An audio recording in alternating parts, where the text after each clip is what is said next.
Hey guys, what's going on? It's Fozzie.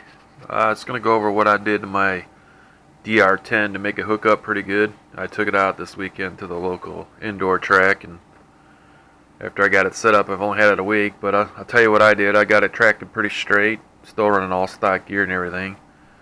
So we'll start with the front here. It is all stock DR10. So what I did with the front here is I took out majority of the spacers that were in the front, the shock spacers here, as you can see. I put a real thin one up in front, that way it gives it a little droop off that when you nail it off the starting line, it doesn't really hit the wheelie bar. It brings the suspension up high enough where it bites down on the back end and then it takes off. It might touch the wheelie bar just a little bit, but it's very, very little. As you can see, the suspension is it's not super loose, but it's loose enough for when you transplant it to the rear end. It gives it enough lift in the front to bite down the rear tires and take off, which I found to work out pretty well. So it had a major difference in spacers here. I had a couple big ones on when I got it, and I took them off. I put a skinny one on there.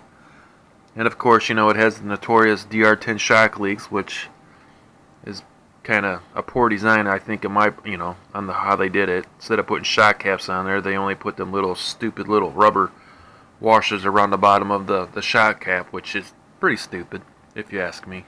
But anyways, onto the back. I set my rear shocks up. I took the shocks apart, emptied them out. I cut, I believe it was a 3/4 inch of fuel tubing. I put it on the inside of the shock body on both sides. Then I refill it with 40 weight oil. I'm still running stock gear, stock battery, everything's box stock except for what I did to the shocks.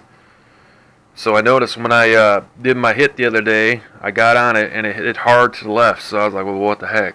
So what I did is I went back, took all the spacers off again.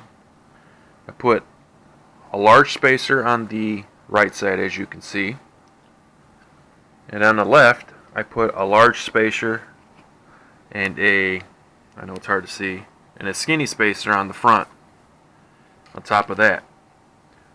Then I went out again and redid my test hit, and sure enough, as soon as I hit it, it went straight as an arrow. I barely even touched the steering. You can see a video on it on my page I got here, but yeah. Let me set it on the ground here real quick. Sorry, I got going on one hand here. Let me move this out of the way real fast. That's my car there, all set up.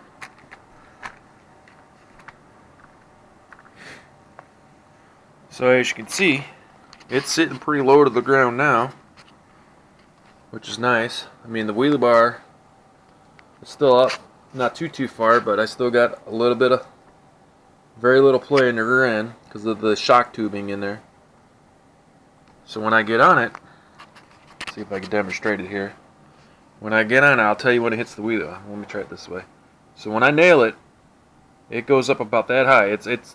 It's touching the wheelie bar now, so the front wheels are maybe 1/4 inch off the ground before it hits the wheelie bar, which I want. So when I hit it, it's straight up and it comes right back down. I don't ride a wheelie. I don't do anything else like that. It's pretty much boom, lift, gone. So yeah, I mean, it's doing good. I was running 3.7s all day, stock battery, stock gear, stock tires. Everybody that said these tires ain't that good, I have no issues with them. But anyways, thanks for watching. It's just a quick video on what I did to my car.